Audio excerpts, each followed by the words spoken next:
Our whole universe was in a hot, dense state that nearly 14 billion years ago expansion started. Wait, the earth began to cool, the autotrophs began to drool, Neanderthals developed tools, we built a wall. We built the pyramids, math, science, history, unraveling the mystery that all started with a Big Bang. Olá, universo! Nós somos do PET SI, meu nome é Lucas Gabriel e hoje a gente vai conversar um pouquinho aqui com o nosso atual doutor do PET, professor Wendel Mello. Ele vai sair um pouquinho aqui da UFA, resolver alguns problemas e a gente convidou ele para uma despedida aqui. Apresentando aqui nossos companheiros de conversa, Michael. Olá pessoal, eu sou o Michael, sou integrante do PET SI, um dos mais velhos, então tá feio, a idade chega, a pandemia já tem 50 anos, né, só de pandemia. A pandemia envelhece a gente, cara. Você vê, cara. Não, eu tô com 50 com cara de 70, o trem tá pior ainda. Eric. E aí pessoal, meu nome é Eric, estamos aqui de novo a representar para perturbar vocês. Sou ex-integrante do PET e só isso mesmo. Professor Wendel, deu o ar da graça. Olá pessoal, eu sou o Wendel aqui, né, nesses meus últimos dias, nessa minha passagem pelo PET. Estamos aí para conversar sobre as estrelas. Bom, então, nossa equipe apresentada. Vamos lançar um tema para puxar a conversa. Não sei se vocês chegaram a ver, mas essa semana a NASA começou a divulgar os trabalhos com relação ao projeto Artemis e ela abriu as inscrições para quem quiser mandar o seu nome para a Lua. Você faz um cadastro pequenininho, a NASA escreve seu nome num pendrive, junto com a lista de outros nomes. Você recebe um ticket com informações da missão e tudo mais. E você pode ser contemplado aí com ter o nome enviado para a Lua. Particularmente já fiz minha inscrição. Não perde tempo, né? Não pode não. É que os alienígenas acham meu nome na Lua, Wendel? Bacana, né? Enfim, não sendo, assim, o nome não indo para um despacho, né? Já tá valendo, né? Pode mandar para a Lua, para Marte, para o Sol. Exatamente. Não indo para encruzilhada já tá no lucro. Essa ideia, né, de Lua, exploração espacial, sempre mexe com a gente, né? Eu acho que isso, com certeza, é uma grande motivação para a evolução da humanidade, do conhecimento. Eu acho que muitas tecnologias são desenvolvidas em torno das pesquisas espaciais e acabam até chegando no nosso dia a dia, né?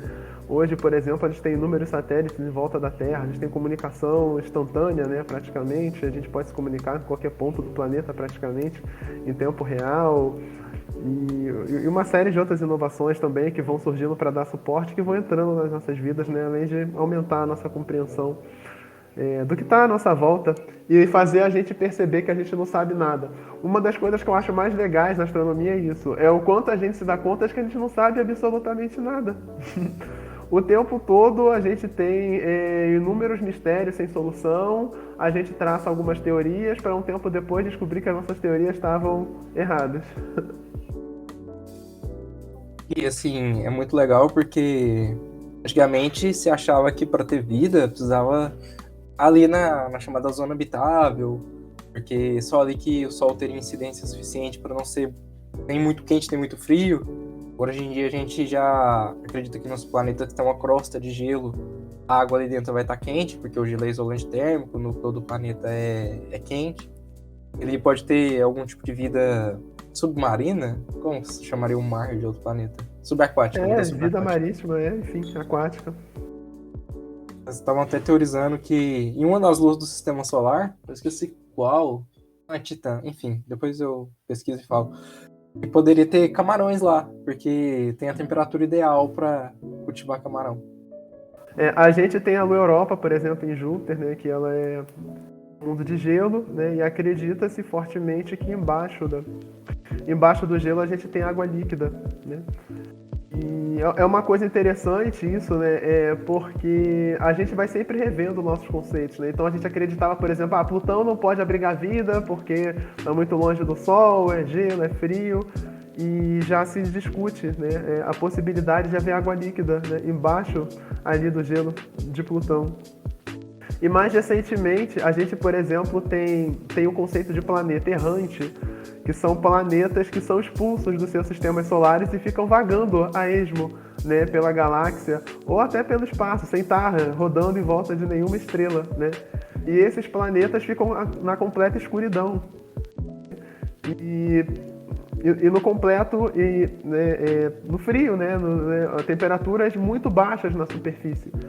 Mas ainda assim, alguns cientistas já têm, alguns astrofísicos e astrobiólogos já têm levantado a possibilidade desses planetas, por exemplo, terem luas e essas luas abrigarem vida, né? Porque a Lua, quando ela está girando em torno do planeta, ela tem interação gravitacional com o planeta, né? Então, por exemplo, a gente tem Europa e Júpiter, né? A gravidade de Júpiter vai alongando a Lua, né? Vai causando deformações na superfície. Então, é como se provocasse terremotos e maremotos, e essas interações vão esquentando a Lua, né? E fornecendo ali as condições para a vida. E eu acho isso muito fascinante, né? Quer dizer, no final das contas, a vida pode acabar surgindo em qualquer lugar, né?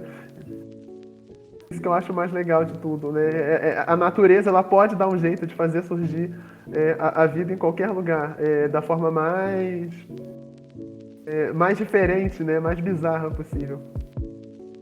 E é muito interessante porque agora abriu uma janela gigantesca pra gente buscar a vida, né? A gente lançou o telescópio espacial James Webb aí, essa semana, vamos datar essa gravação.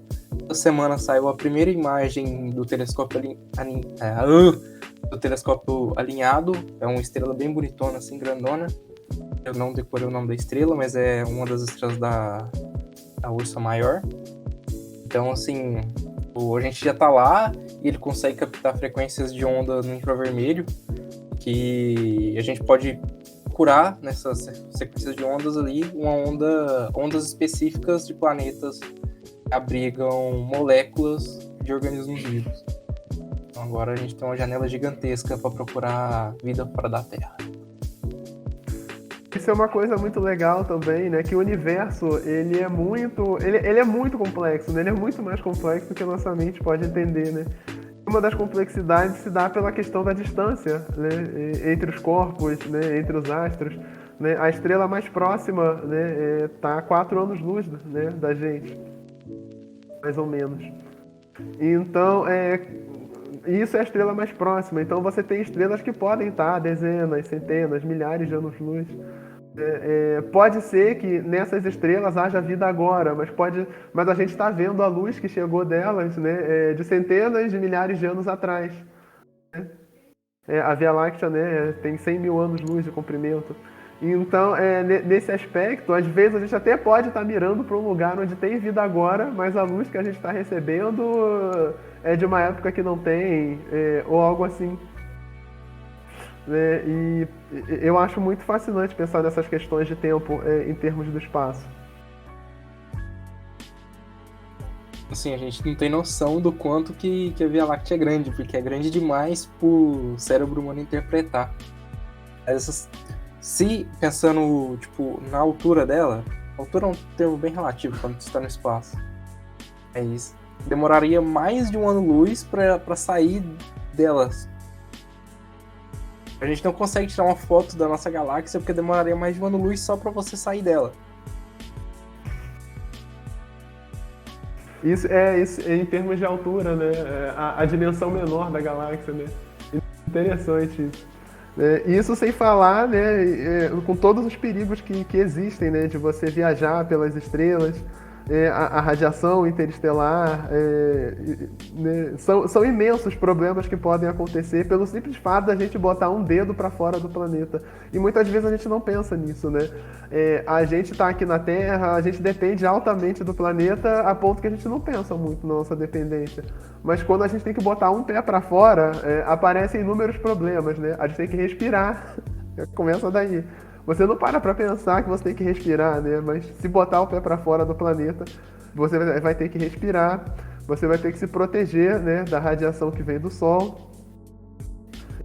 Você vai ter você vai precisar da gravidade, né? Seu corpo precisa da gravidade, né? Sem a gravidade, os seus músculos e ossos vão se atrofiando, né? Você precisa de algum programa rigoroso de exercício sem a gravidade para o seu corpo não atrofiar. E fora as questões mentais também, né? Saúde mental, de você estar isolado dentro de uma nave por muito tempo. Uma série de questões, né? Para a gente lidar, que são desafios imensos, né?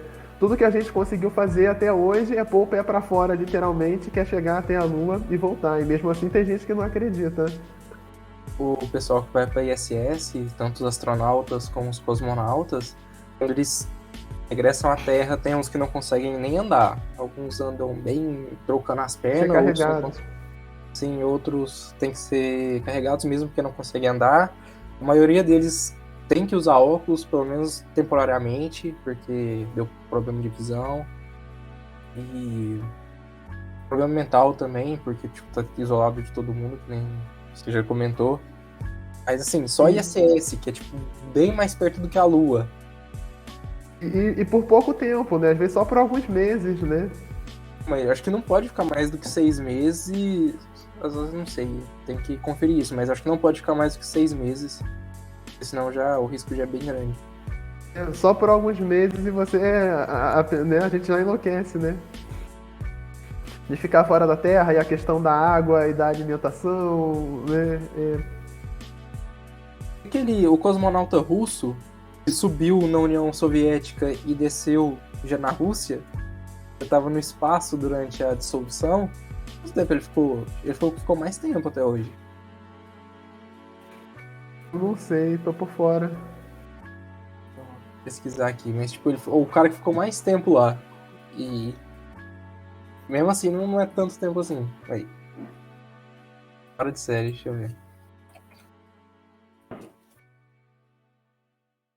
Aqui diz que o recorde é de uma mulher chamada Cristina Koch, que ficou 328 dias. Ah, não, então já foi batido. Eu achei esse aqui também. Da... Os americanos não iam deixar isso, né? Não ia deixar o cosmonauta ficar com o título pra ele, não. Ela tá viva? Ou Ah, pô. Parece que Esse sim, não- porque é recente isso, esse Essa recorde, notícia é né? de 2020, é do ano passado. Peraí, é retrasado. Na verdade, Ah, nós estamos em 2022. eu acho muito bacana pensar sobre o universo, né? Porque ele se remete ao quanto a gente é pequeno diante de tudo, quanto a nossa compreensão ela é muito limitada e as teorias mais mirabolantes, né, que existem. A gente pode ter vários universos em paralelo, a gente, né, pode ter um ciclo, né, de universo. Então, por exemplo, o nosso conhecimento de física ele não é capaz de explicar a existência de tempo antes do Big Bang.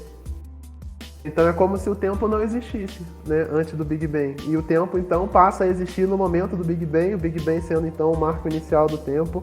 E aí o tempo passa a contar. E antes disso é como se não existisse o tempo. E a gente pensa, cara, mas como que não existia o tempo? Né? É esquisito, né?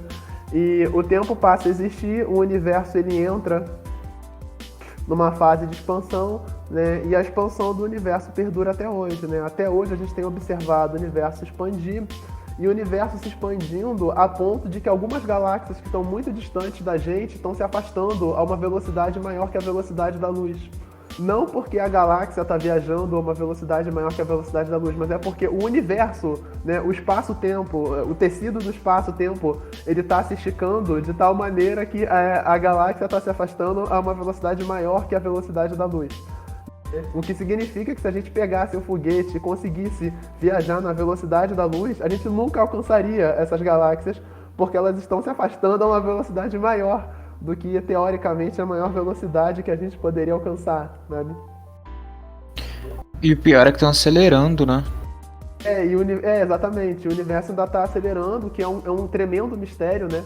Porque, beleza, o Big Bang explodiu, né? Expandiu o universo, mas como que o universo está acelerando, né? O que está dando energia para o universo acelerar mais, né?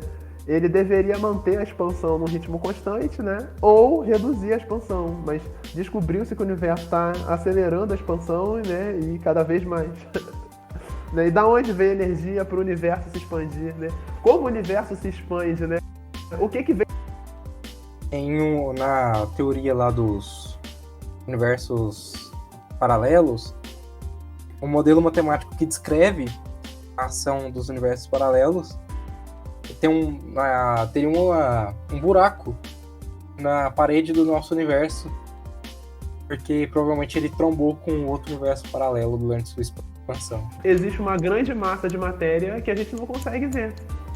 Mas a gente sabe que ela existe porque ela está exercendo força gravitacional, né, na matéria que a gente, né, consegue identificar, consegue ver.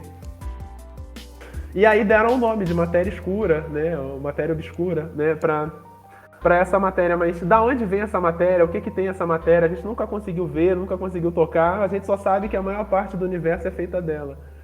E ela aí não tem emite onda também, né? Nenhuma frequência, ela só tá lá exercendo gravidade. Exatamente, né? E tem uma teoria que diz que, na verdade, a gente não adianta a gente procurar a matéria escura, que a gente nunca vai encontrar. Porque a matéria escura, na verdade, é a matéria que está em outros universos paralelos ao nosso, né? E exercendo gravidade na gente, né? Mas a gente não vai conseguir encontrar, porque é impossível a gente sair do nosso universo. É mais ou menos como caminhar no planeta Terra. Se você caminhar no planeta Terra ou nadar, você vai caminhar e nunca vai sair dele. Então, da mesma maneira, a gente estaria caminhando pelo nosso universo e nunca sairia dele, né? A gente não tem como visitar universos paralelos, né? A gente não consegue nem sair da Terra, né? Que dirá do universo. E eu acho muito... Fala. Eles tinham publicado um artigo falando de um universo paralelo por causa de umas medições que eles fizeram, não sei se foi no Polo Norte ou no Polo Sul. E esse universo paralelo teria as leis da física semelhantes às nossas, só que o tempo, ao invés de somar, ele subtraía. E outras leis da física provavelmente se comportariam de maneira... tudo elevado a menos 1. Bem esquisito, né? Um tempo que anda pra trás, né? Se a gente conseguisse pular para esse universo paralelo depois de estar bem velho, aí seria uma vida excelente, né? Que você vive tudo, aproveita tudo, e quando você tá bem velho, você salta para esse universo e a vida começa a andar para trás, você volta a ser jovem, pega os melhores anos da sua vida de novo, já tendo Você vai saltando de um pro outro. Quando você tiver, tipo assim, uns 3 anos, você volta. E aí, é de velhice você não morre, né? Exatamente. É muita loucura isso, né? E a gente pensa, pra onde vai isso, né? Esse tipo de coisa justificaria alguns modelos matemáticos, tipo o buraco branco. Explique o buraco branco. O buraco branco, ele no centro dele tem singularidade, da mesma forma que um buraco negro, só que ao invés dele comprimir matéria, ele expande matéria. Então, a partir do horizonte de eventos de um buraco branco, ninguém conseguiria entrar. Mas tudo que está dentro da singularidade dele seria expulso lá de dentro. Um é o compactador, o outro é o descompactador. Exatamente. O dual do buraco negro, né? Mas essa teoria fala que se eu entrar num buraco negro, eu sair no buraco branco? Não necessariamente. Aí não tem graça. Existem muitas especulações sobre o buraco negro, né? O buraco negro pode ter um outro universo dentro dele, né? Já se especulou sobre isso. Existem muitas especulações, mas a gente nunca vai poder confirmar. Pelo menos não vai poder confirmar tão cedo, né?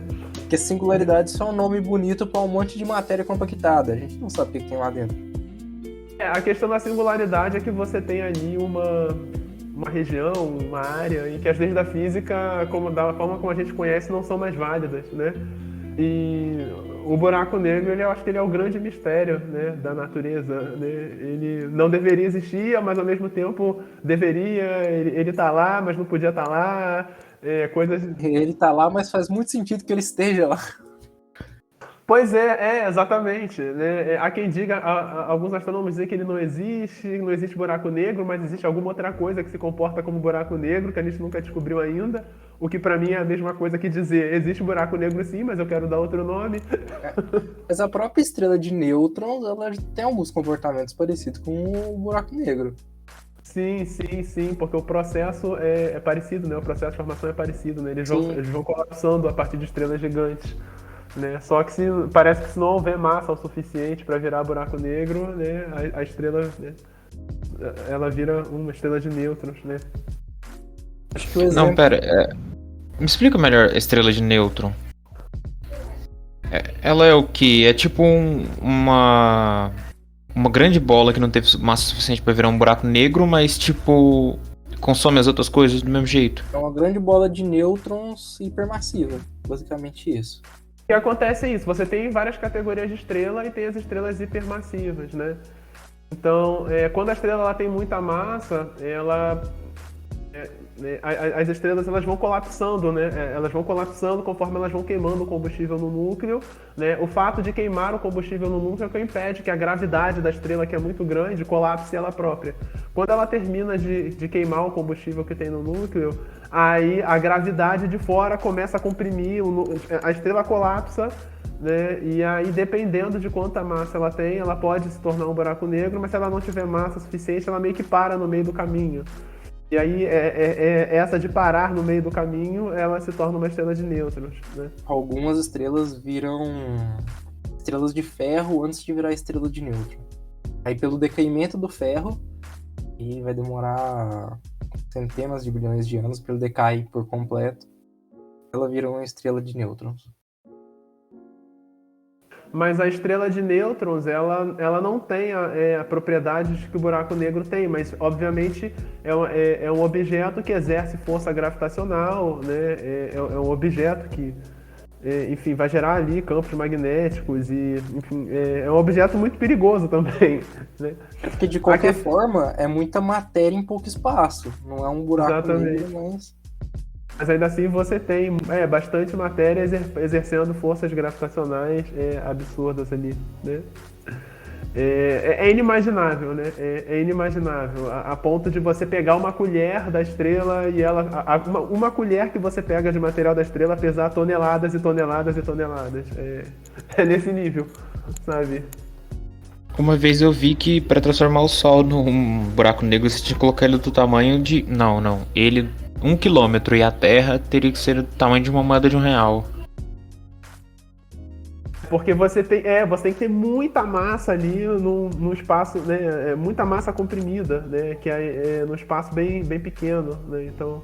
Isso porque o Sol já é 98% do peso do sistema solar inteiro.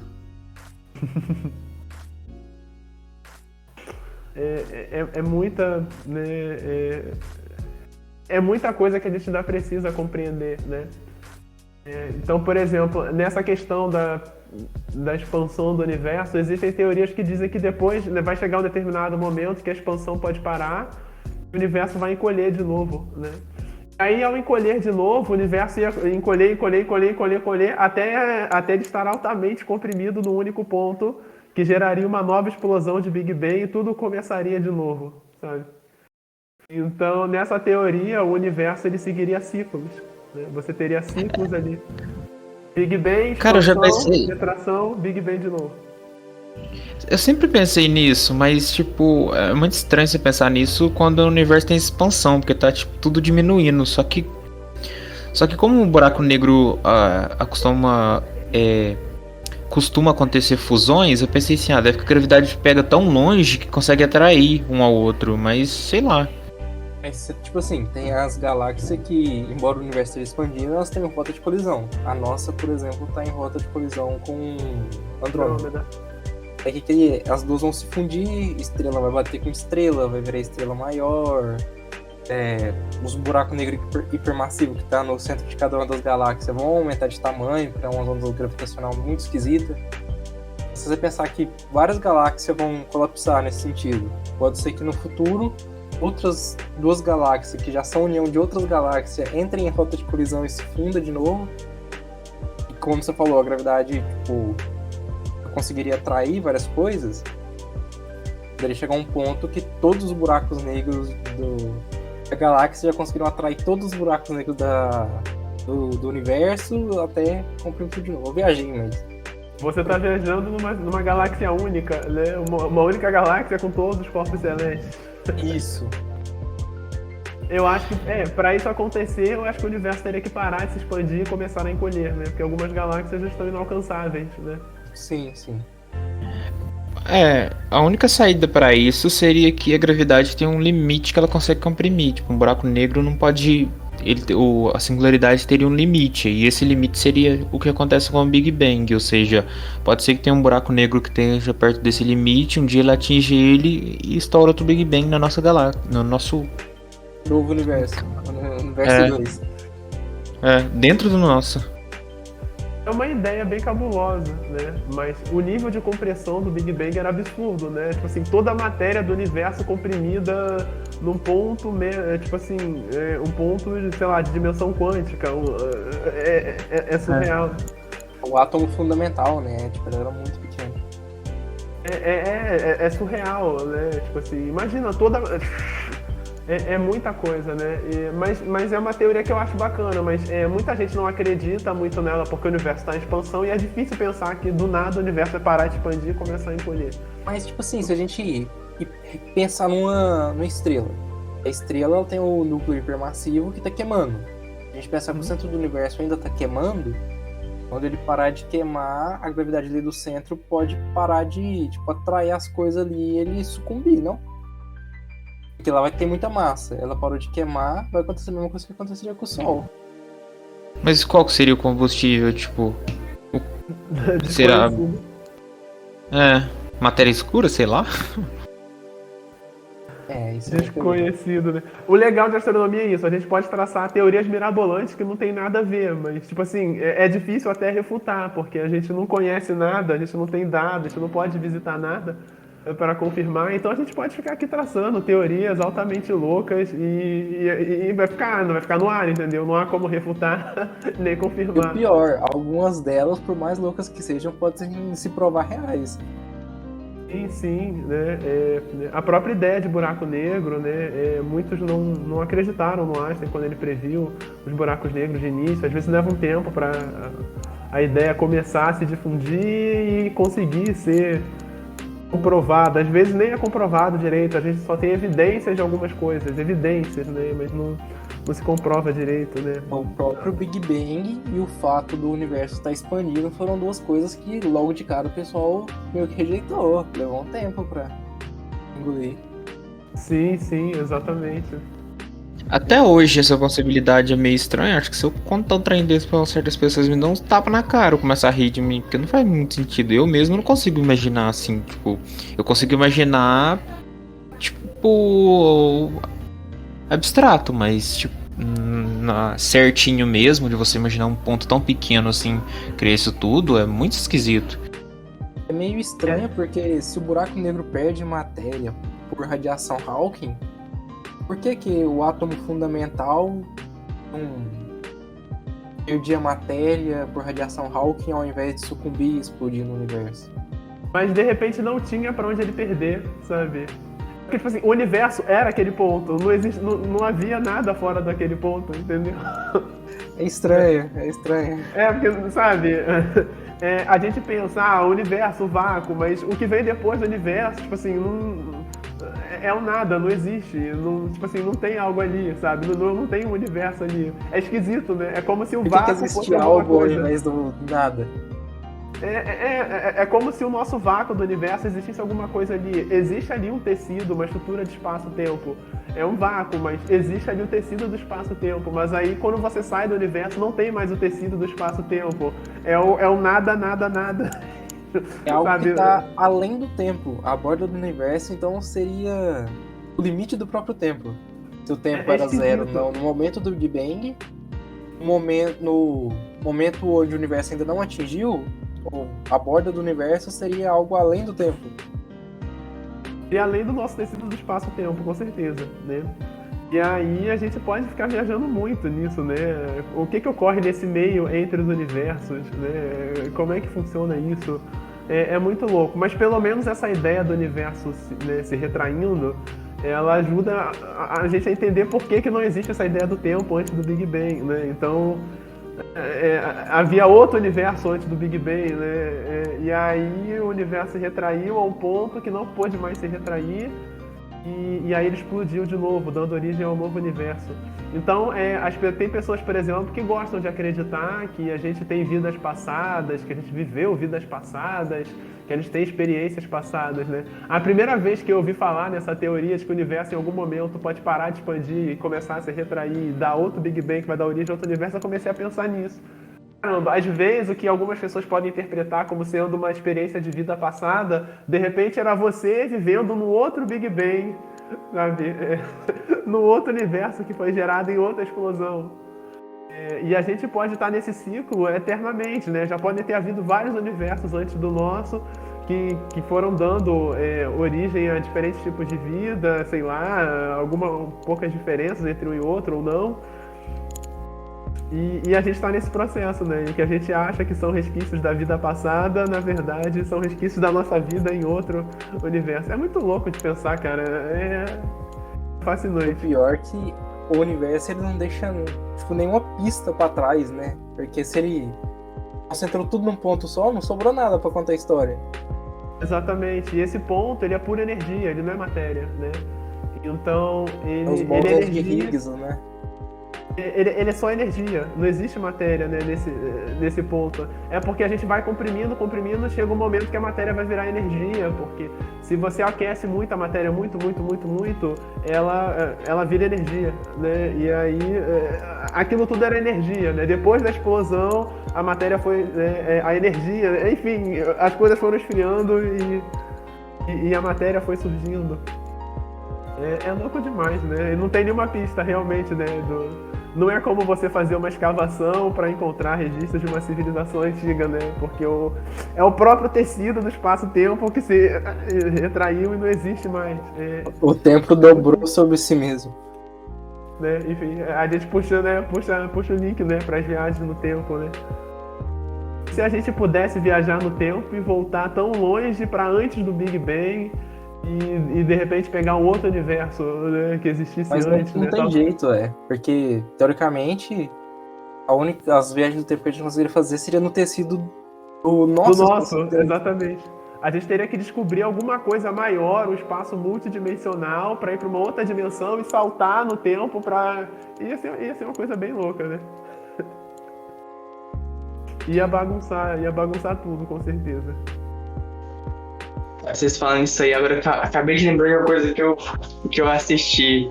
Alguém já assistiu Futurama? Algum de vocês? Futurama? Sim, a série, né? O desenho. Aham, Futurama. Eu acho que era nos últimos episódios. Tinha um episódio que o Fry e o doutor, que era tipo. Era o bis, não sei o que, falam. É tipo o neto. O Fry era tipo o bis, o tataravô desse cara. Só que ele já era muito velho. Porque o Fry foi pro futuro. Aí teve um tempo lá que se descobriu uma máquina do tempo, aí ele falou assim, bora viajar no futuro, mas essa máquina saiu pro futuro. Aí tipo assim, foi 10 anos no futuro, aí viu que as coisas ainda estavam normal. Aí isso começou em 1000 anos, aí teve aquela previsão lá que os robôs dominaram a humanidade. Aí eles foram de novo, aí tipo virou um deserto. Aí depois eles falaram assim, como não tinha ninguém, só que os dois, eles começaram a ir até o final, pra ver como ia acabar isso. Aí, tipo, teve um momento que eles começaram a viajar no tempo, que estavam no espaço. Aí eles viajam no tempo, aí do nada, ele viu, pelo que eu entendi lá, que vocês estavam falando de comprimir, tudo juntou e teve uma explosão de novo. Aí na explosão eles continuam indo pra frente. Aí chegou no momento que eles estavam no mesmo lugar que eles tinham partido, só que esse universo que eles estavam era 20 centímetros abaixo. Aí, tipo assim, a máquina do tempo parou e caiu no chão, e eles falaram, o que aconteceu? Não. Aí, tipo, matou eles, que eles estavam acabando de fazer a mesma coisa que eles tinham feito antes, que era, tipo, viajar, descobrir a máquina do tempo e viajar o tempo no futuro, ir pra frente de novo. Só que eles caíram em cima dessas pessoas que estavam viajando e, tipo assim, eles viram que não ia dar errado e ficou lá e destruiu a máquina do tempo. Aí que você estava falando isso aí, eu acabei lembrando disso. Eu achei muito engraçado isso. Depois vocês assistem pra você ver Futurama. Eu acho que é um dos últimos episódios. Eu acho que fala mais ou menos isso aí. Tipo, o planeta vai chegar num tempo que vai tipo, comprimir de novo e fazer um novo Big Bang e vai voltar tudo ao que era antes. É isso, me fez lembrar essas coisas, esse episódio. Eu não sei se vocês assistiram. Não sei se já assistiu Futurão, mas é legal essa parte. Eu acho Essa que sua acabei de fala me lembrar. lembrou um filme clássico, né? Que se chama Máquina do Tempo, né? A Máquina do Tempo. Em que um cientista, né? Ele constrói uma máquina do tempo, mas a máquina ela só consegue viajar no tempo. Ela não consegue viajar no espaço. Então, por exemplo, se ele viajar 1000 anos, ele viaja 1000 anos, mas ele sai no mesmo lugar de onde ele saiu, de onde ele partiu, né? 1000 anos antes, entre aspas. Sempre no mesmo lugar, né? É um filme clássico e isso gera algumas questões, né? Se você está num ponto do espaço-tempo e você viaja, por exemplo, 1000 anos à frente, você deveria sair, né, no mesmo ponto onde você partiu. Só que a Terra não está mais naquele ponto, né? Nada no universo está parado, né? Então a gente tem, por exemplo, a Terra está girando em torno do Sol e, ao contrário do que muitos pensam, o Sol ele não está parado, né? O Sol está girando em torno do centro da galáxia. Eu já assisti um filme, eu acho que eu já assisti esse filme que o senhor tá falando. Teve um momento na faculdade, que eu acho que era mais ou menos no terceiro período, um amigo meu começou a discutir essas coisas comigo, de tipo, essas coisas de viagem no tempo, de sistema de espaço aí, que eu achei interessante. Aí ele falou assim, se você viajar só no tempo, você ia permanecendo naquele lugar e, tipo, só o tempo passando. Então chegaria um momento que você estaria no espaço vazio e morreria, porque, tipo, Exato. tudo tá se movendo. Exatamente. Aí, então, no caso, você deveria mover no tempo e no espaço, porque aí você conseguiria ir num lugar que seria bom pro seu... Você não morreria, tipo isso. A questão é que a gente está sempre viajando no espaço, exatamente, né? A Terra está viajando em torno do Sol, mas o Sol também está viajando em torno do centro da Via Láctea. E leva milhões de anos para o Sol terminar de dar a volta, né? Então, se você viaja alguns anos para frente, você já não tá mais... Você vai cair no espaço interestelar, vai cair em outra estrela, vai cair em algum buraco da vida, né? E já não vai estar lá. E o próprio centro da Via Láctea também está viajando, né? As galáxias estão viajando no espaço, inclusive a gente está indo de encontro à galáxia de Andrômeda, né, como o Lucas já apontou. E as velocidades que a gente está viajando são altíssimas, né? A velocidade que o Sol está viajando é altíssima, a velocidade que a nossa galáxia está viajando, né, o meio intergaláctico é altíssima também, né? Então, se a gente só viajar no tempo, a gente vai cair realmente no vácuo do espaço. A única ponto fixo que a gente poderia ter seria o centro do universo, supondo que ele não tá rodando ao redor de alguma coisa no meio do nada. Mas há quem diga que o centro do universo também não existe, né? Então a gente não sabe se realmente tem um centro ou não. Sim, as curioso. projeções que a gente tem do Big Bang são aquelas cônicas, né? Que tipo, no começo ele expande muito rápido e depois ele vai perdendo velocidade. Só que A como gente vocês poderia já apontaram, talvez estimar o ponto, né, de onde começou, mas... Só como vocês já apontaram, ele tem coisa que tá acelerando. Não é tipo bonitinho, seguindo um atrito ou simplesmente viajando constante no vácuo. São reflexões bacanas, né? O centro do universo, né? Qual seria o centro do universo, né? Há quem diga que esse centro não existe, ou se ele existir, a gente nunca vai conseguir determiná-lo, né? Onde seria o centro de tudo. E aí isso puxa uma outra discussão, né? Que, tipo assim, para ter um centro, você tem que acreditar que o universo ele é limitado, né? E aí vem essa teoria, né? O que vem depois, né? Tipo assim, o que vem depois da borda do universo? E também, em contrapartida, há quem defenda a ideia de que o universo ele é ilimitado, ele é infinito, e esse conceito do infinito, ele destrói a gente totalmente, né? A gente não sabe lidar com o infinito, com algo infinito. O que é um universo infinito? Né? Um universo infinito que teria infinitas galáxias, infinitos planetas, né? E infinitas estrelas. O universo infinito, o que gera uma série de... do universo infinito é porque teria que ter matéria infinita. E como que você vai comprimir matéria infinita para ter um Big Bang? Então, o universo ser infinito, teoricamente, não poderia ter um começo. Eu vejo assim. Você teria que ter matéria infinita, exatamente. De repente é o infinito. Né? De repente é o próprio infinito, né? Quando você põe no denominador, né? 1 dividido pelo infinito, tipo, dá 0. De repente é a própria matéria infinita que gerou energia lá para a explosão. Parafraseando Einstein, onde Deus dividiu por 0. Mas isso gera umas implicações bem bacanas. E Eric Ficou pensando que repete o que você falou. Deus o quê? dividiu por 0. Ah, Uma das implicações, por exemplo, é que se você tem um universo infinito com infinitas galáxias, com certeza você pode afirmar com 100% de certeza que nós não estamos sozinhos no universo, né? Porque o universo ele é infinito. Então você pode dizer o seguinte: a probabilidade de você reunir as condições para se criar um planeta Terra onde a vida possa surgir são extremamente baixas, porque a Terra ela tá na estrela certa, né? O Sol ele tem um tamanho bom para gente, né? Ele não é muito grande, não é muito pequeno, ele fornece uma certa estabilidade para nós, né? Que estrelas maiores ou menores poderiam não fornecer. Ele vai durar um bom tempo, né? Estrelas grandes, quanto maior a estrela, menos tempo ela dura. Ele fornece a energia certa, a Terra surgiu na distância certa, a Terra conseguiu juntar água na superfície, a Terra conseguiu reunir as condições certinhas para surgir a vida Tem o da maneira tamanho como a gente quer. certo, porque se ela fosse menor, ela ia tomar menos sol e ser um deserto gelado. Se fosse maior, ela não teria estabilidade. O tamanho certo, os vizinhos certos, né? Os planetas que protegem a gente, Júpiter tá lá de alguma maneira protegendo. Enfim, tudo deu certinho, tudo conspirou a nosso favor, vamos É dizer só olhar assim. Vênus. Vênus é quase que um irmão gêmeo da Terra, só que não deu Deu muito tudo errado. Exatamente. Aí você Vênus vai é o pensar, primo que entrou no mundo das drogas. talvez Marte também, né? Aí você para e pensa assim: qual é a probabilidade disso acontecer em outro ponto? É 0,00000000001%. Mas se você tem um universo com infinitas galáxias, então isso aconteceu em outro lugar, né? Porque o numerador fica infinito, né? Exatamente, né? Qual é a probabilidade de ganhar na Mega Sena? Ela é muito baixa. Mas se você faz um número suficiente de jogos, né? Quanto mais jogos você faz, você vai aumentando suas chances, né? E se você fizer infinitos jogos na Mega Sena, algum deles vai ganhar. Se você jogar todas as possibilidades possíveis. É a teoria então- do macaco infinito. Eu tava até conversando sobre isso com uma colega minha, e ela falou que não, que a teoria do macaco infinito não faz sentido.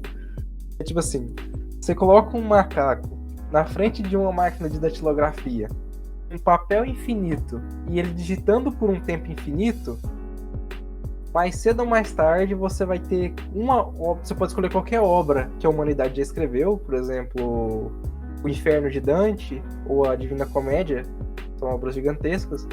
Em algum momento do tempo infinito, o macaco vai conseguir escrever a Divina Comédia de Dante. É uma teoria bacana, né? Que faz sentido e a gente pode trazer para o nosso universo, né? Em vez de botar um macaco e uma máquina de escrever, é só você fazer um computador, né? E com um programa, rodando um programa que gera texto aleatório, rodando por um tempo infinito, né? Em algum momento ele vai gerar uma poesia do Carlos Drummond de Andrade, ou uma música do Djavan, né? Inclusive Ou um isso já texto do existe, Tolstói. Wendel. Acho que chama A Biblioteca da Babilônia. É só você procurar aí, tem o site, e tipo, ele combina textos ao acaso. E se você tem uma barra de pesquisa, você pode procurar trechos lá, e ele vai te mostrar todos os resultados de livros com aquele trecho. Mas aí no caso você tem um gerador de texto gerando texto ali indefinidamente? Indefinidamente. Quer dizer, então tem alguém que está gastando recurso, né? Tá gastando máquina e Tá gastando luz. energia tendo- elétrica e hardware para combinar todas as combinações de caracteres possíveis.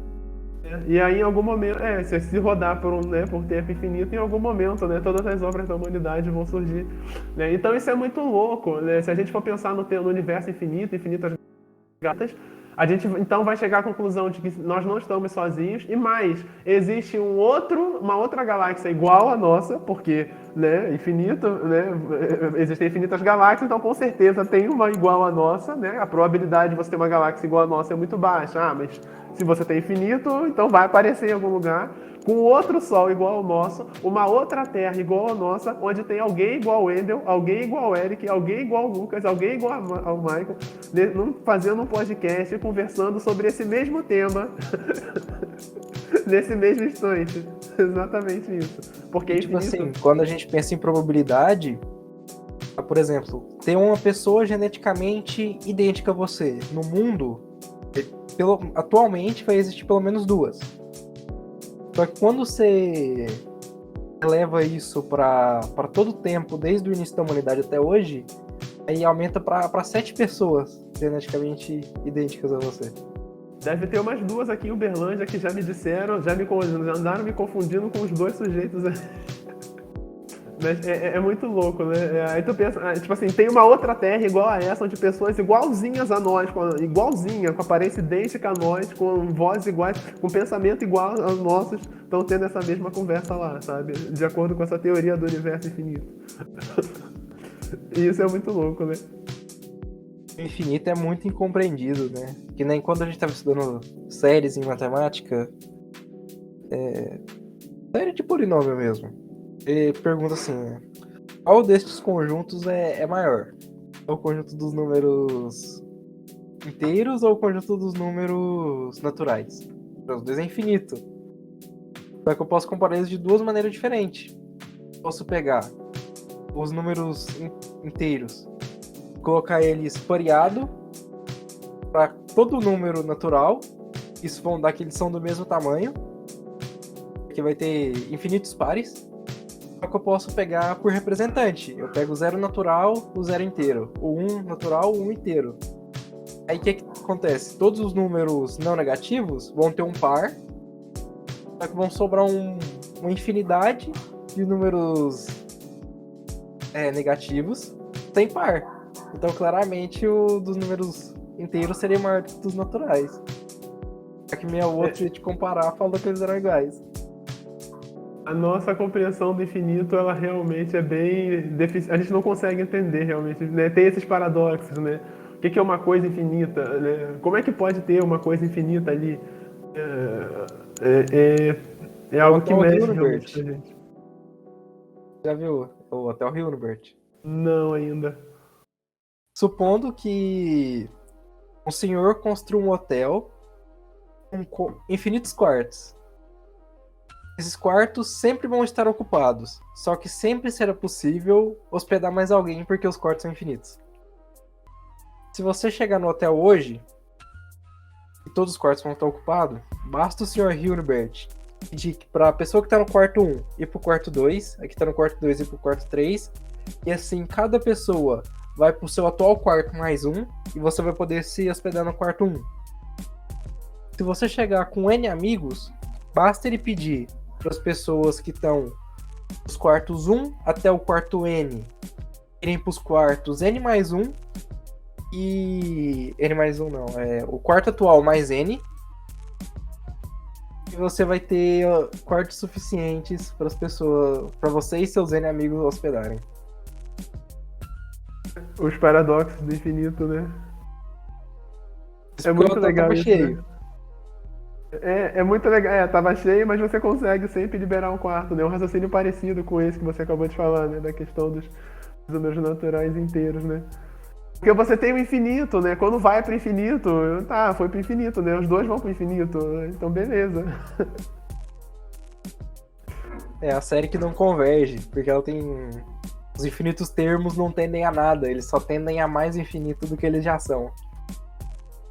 É muito legal isso, né, cara? A gente pensar que, tipo assim, o infinito é um conceito que a gente não domina, né? O nosso cérebro humano tem muita dificuldade de entender, né, o infinito, né? A gente não sabe lidar com o infinito, né? Quando entra o infinito na jogada, as coisas começam a ficar nebulosas, né?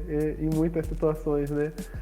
E muitas vezes eu me pergunto, né, de repente uma civilização que tenha se desenvolvido e tenha um cérebro mais avançado possa ter melhor domínio, né, desses conceitos, possa entender melhor essas coisas, né, do que nós. Ou talvez a gente chegue nesse ponto um dia, né, porque a humanidade ela tem relativamente pouco tempo. Se a gente não acabar com o planeta, né, com guerras, poluição ou não sofrer nenhum acidente de percurso, daqui a 1 milhão de anos, né, se a humanidade ainda existir, provavelmente os seres humanos vão ter cérebros muito mais avançados que os nossos, né? Bom, se bem que as redes sociais elas estão fazendo as pessoas de agora terem o cérebro um pouquinho menos desenvolvido, né, que os anteriores, mas enfim. A nossa geração, não sei se a minha já entra nessa, provavelmente entra, não sou tão velho, mas tipo, a nossa geração foi a primeira que veio com QI inferior à geração passada. Tem essas discussões, mas em algum momento eu acredito que isso vai ser QI superado. quer dizer muita pouca coisa, é um teste meio furado. Sim, sim. Na verdade, você tá triste, né? Por dizer que seu pai é mais inteligente que você, né? Eu tô. Eu posso ser uma Mas exceção à regra também, Wendel. Vamos ser otimistas. pode, entendi, né? Você não quer dar o braço a torcer que seu pai é mais esperto que Não você. quero, não. Eu tô brincando, tá? Um abraço pro pai do Lucas. Mas, Mas pensa comigo, seu pai é inteligente que você em alguma coisa, entendeu? Por exemplo, meu pai é muito inteligente mais inteligente que eu e, tipo, trabalha nas roças, essas coisas. Agora, na questão de computação, eu sou mais inteligente que ele. Então, tipo, é muitas áreas que você pode ser melhor que seu pai. Então, eu fico feliz por isso. sim, né? Porque a inteligência, ela pode se manifestar, né, de várias formas, em vários aspectos. É construída de várias maneiras, né? Não é um negócio ali preto no branco. Exato, sempre vai ter algo, né? Entre duas pessoas, sempre vai ter algo que uma é melhor que a outra, né? E vice-versa. É bacana isso, né? Assim, a gente ainda tem muita coisa que a gente simplesmente não inventou. Então, pode chegar uma hora que alguém invente uma coisa nova, uma nova área de conhecimento, e aí vai ter mais uma coisa para as pessoas serem boas. Né? Mas a questão é que, com o passar do tempo, o cérebro humano deve ir se desenvolvendo, ganhando novas habilidades, né? E, por exemplo, se a gente conseguir sobreviver como espécie daqui a 500 mil anos, 1 milhão de anos, é meio difícil pensar, né? Porque do jeito que a gente vai depredando o planeta já não vai ter mais nada pra gente explorar e produzir, né? Enfim, mas se a gente conseguir se expandir e começar a depredar outros planetas, né? Já que a gente não se contenta só em depredar o nosso, os seres humanos já vão estar bem mais inteligentes e talvez eles consigam ter melhor domínio desses conceitos. E se você conseguir viajar para daqui a 1 milhão de anos, talvez você nem consiga sobreviver no mundo, porque as pessoas vão ser tão mais inteligentes que você não vai ter inteligência suficiente nem para abrir a porta da sua casa, né? Sabe? Como se você chegasse, por exemplo, e colocasse uma ultra tecnologia avançada para abrir a porta de casa, que você tem que entrar com o aplicativo, ler a retina, ler digitar uma senha, fazer no celular para você poder entrar. E se você botar isso na casa de alguém com 80, 90 anos, talvez a pessoa não consiga mais entrar em casa porque ela não tem familiaridade com dispositivos eletrônicos, né? Então, estendendo essa analogia para frente, pode ser que a gente como espécie evolua o cérebro e se a gente conversar com alguém daqui a 100 mil anos, 1 milhão de anos, eles nem considerem a gente mais inteligente, sabe? Seria como a diferença entre a gente e um cachorro, né? Seria isso. Entre um ser humano daqui a 1 milhão de anos e a gente, seria a mesma diferença entre a gente e um cão, né? Pronto para o lançamento! Iniciando contagem! Espere! Detenha a contagem! Detendo a contagem! 10, 9, ignition sequence start. 6, 5, 4, 3, 2, 1, 0. All engine running.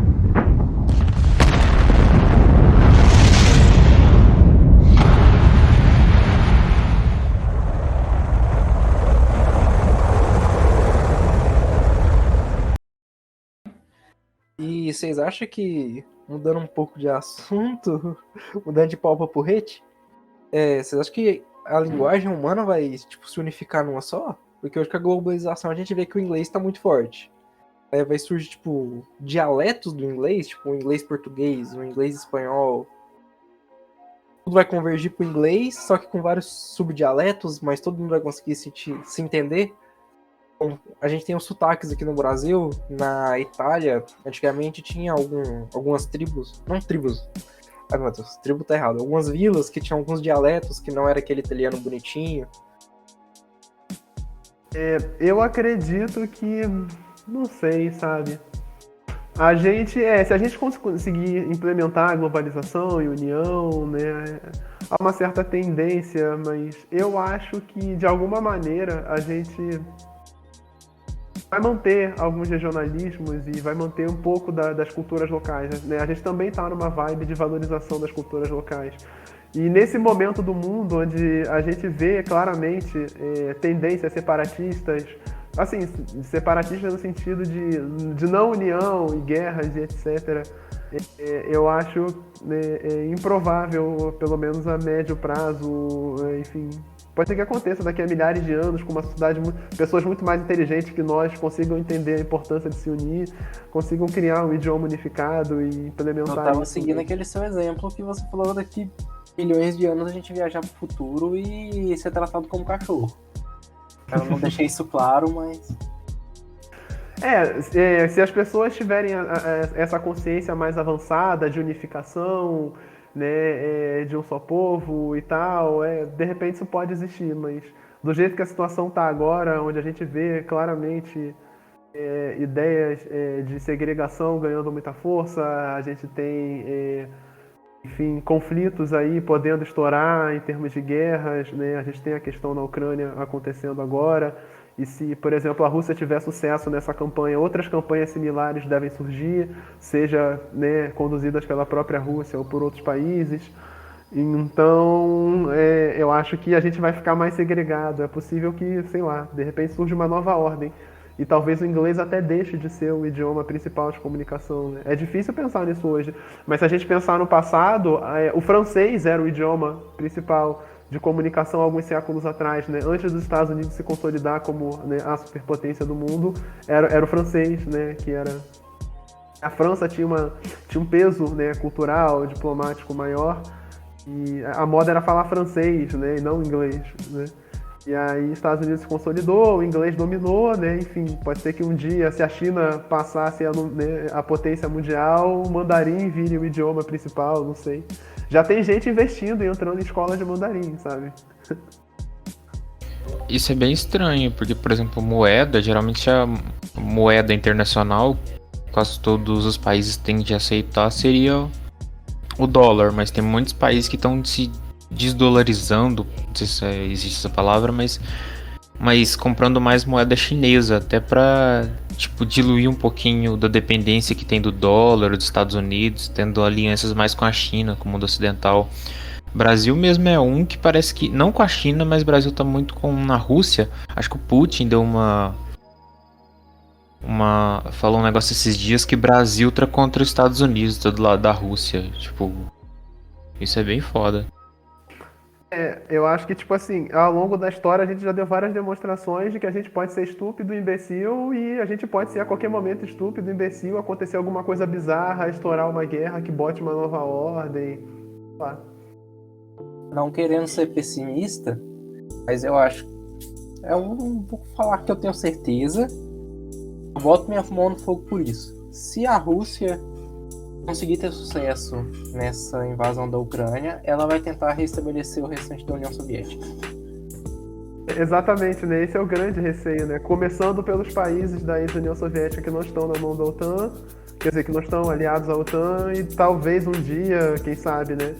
Se a gente tiver algum momento no futuro em que a Rússia esteja muito forte economicamente, em termos de recursos, e em contrapartida os Estados Unidos esteja para baixo, alguma crise econômica, problemas internos, etc., então pode ser que a gente pode observar isso, né? Na verdade, a gente está num momento bem perigoso, né?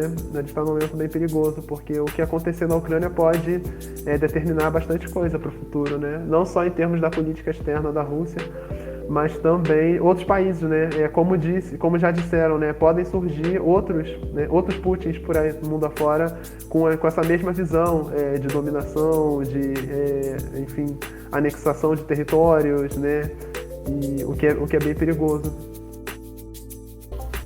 Acho que teve países perto da Rússia lá assim que já declararam que por medo, né? Não tinha, eram países mais neutros. Vou tentar caçar aqui no mapa que eu tô falando. Lá, mas essa lenda é que lá é um governo fantasma. Mas eu não sei, eu não tô lá pra saber.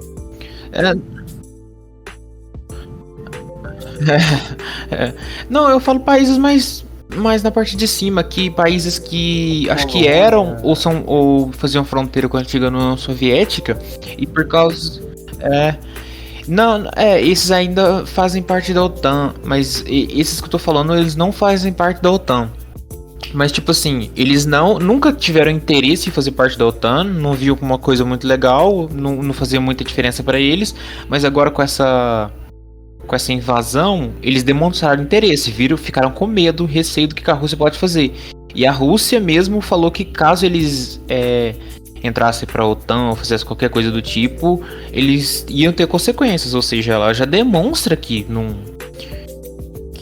que muito possivelmente pode fazer repetir isso mais para frente com outros países. Que é do governo russo, não. Porque eles assinaram lá o tratado falando que não invadiam a Ucrânia se eles devolvessem as armas nucleares. Eles foram lá, devolveram e aí depois foram invadidos. Uma semana antes da invasão, ele falou: não, isso é só um exercício militar que a gente tá fazendo na fronteira. Ele recolheu... É falácia americana. Eu não sei. Ele falou assim: não, isso tudo que estão dizendo que a gente vai invadir é falácia americana, sabe? Exatamente. É mentira dos americanos, a gente não vai invadir nada, não. Aí ele recolheu parte das tropas que tava lá. Enquanto ele recolhia parte das tropas, a outra parte invadiu de madrugada. Aí tu, porra, aí... E o mais, tipo assim, irônico, né? Uma semana depois dos Jogos Olímpicos de Inverno acabarem. Uma semana não, menos de uma semana. Os Jogos Olímpicos acabaram no domingo e poucos dias depois, na mesma semana, poucos dias depois... Na quarta-feira de madrugada. Exatamente, 3 dias depois começou a invasão da Rússia. Quer dizer, os Jogos Olímpicos, onde as nações estão celebrando a união dos povos, né, o espírito olímpico, a paz, a confraternização, né? Então, os russos estavam lá, né, apesar de não poderem estar defendendo a bandeira deles ainda por conta de punições, mas os atletas russos estavam lá, compartilhando dos ideais olímpicos, união, confraternização, amizade entre os povos, e foi só acabar os Jogos Olímpicos, né, e eles aprontaram essa. E a gente pode observar... Tem a Suécia também. A gente pode observar nessa questão aí que a gente tem a cobra engolindo o próprio rabo, né? Então, o Putin, ele invade a Ucrânia supostamente por medo da OTAN, né? A Ucrânia entra para a OTAN, coloca alguns mísseis ali que ameaçam a Rússia. Então, a Rússia invade a Ucrânia supostamente por medo da OTAN, mas a gente sabe que tem outras razões aí por baixo dos bastidores. E a OTAN, em contrapartida, ela se expande mais porque a Rússia está invadindo outros territórios, né? Então, um com medo do outro, um começa, né, a agir cada vez mais. O que a gente pode ter aí a situação é bem alarmante, bem preocupante, o que provavelmente vai acontecer. Isso vai prejudicar, por exemplo, as pesquisas espaciais, a gente está falando aqui da exploração do universo, do espaço. Então, existe cooperação entre os países para manter a Estação Internacional Espacial. Os Estados Unidos já fizeram uso de muitos foguetes russos para mandar astronautas e material para o espaço. A Soyuz foi para a ISS essa semana, mãe. Exatamente. Essa cooperação internacional que tem ocorrido, ela pode ser prejudicada, e mais do que isso, os próprios recursos também para a exploração espacial podem ser prejudicados. A pedra fundamental da ISS, quem plantou ela no espaço foi a União Soviética. Já era a Rússia. A Rússia tinha uma estação dela, né? Sim, eles foram montando em volta dela. É realmente preocupante, né? Porque a gente pode ter uma escalada do medo, né? Os países com medo de agressão, os países da OTAN com medo da Rússia, a Rússia e os aliados com medo da OTAN, podem acabar tendo que investir mais dinheiro em defesa, né? Em gastos militares, material bélico. E mais dinheiro em defesa significa menos dinheiro para pesquisas científicas, menos dinheiro para educação, para as universidades, para a saúde, etc. Né? Então, pode faltar recursos para pesquisas, e inclusive para as pesquisas espaciais, por conta dessa escalada de tensão, né? A necessidade que os países estão vendo de terem como se defender de um possível ataque do lado rival. Os países que eu tava falando é Finlândia e Suécia. E outra coisa, o Biden, assim que ele assumiu o governo, acho que ele fez um acordo junto com aquele país dos cangurus, gente, eu esqueci o nome. Austrália. Um acordo, tipo a OTAN. É a mesma coisa da OTAN, só que para evitar a influência da China sobre alguns países. Aí os Estados Unidos envia alguns... É um acordo militar, os Estados Unidos envia alguns submarinos para vigiar o que a China está fazendo no oceano que fica entre a China e a Austrália, para ver se ele está fazendo armas ou testes nucleares, alguma coisa assim. Ou seja, tipo, tá uma escala de tensão muito alta, já... Então, uns negócios muito sem sentido. duas conclusões, como eu estava falando. A primeira, quem acha que a Guerra Fria acabou com a derrubada do Muro de Berlim está redondamente enganado. E a segunda, bom, a exploração espacial começou como uma demonstração de guerra, para ver quem tinha o foguete mais potente, o foguete que chegava na Lua. Verdade. Porque era uma demonstração militar. Porque se eu tenho um foguete que chega na Lua, meu filho, acho que eu posso mandar um míssil no seu país. O pior, né? Militarizar a Lua. Posso mandar um foguete pra Lua, botar ali mísseis apontados pra Terra e acertar de qualquer lugar disparando da Lua. Isso não é tão fácil quanto parece, né? Porque a Lua não tem matéria para o foguete É uma empurrar. suposição, né? Enfim.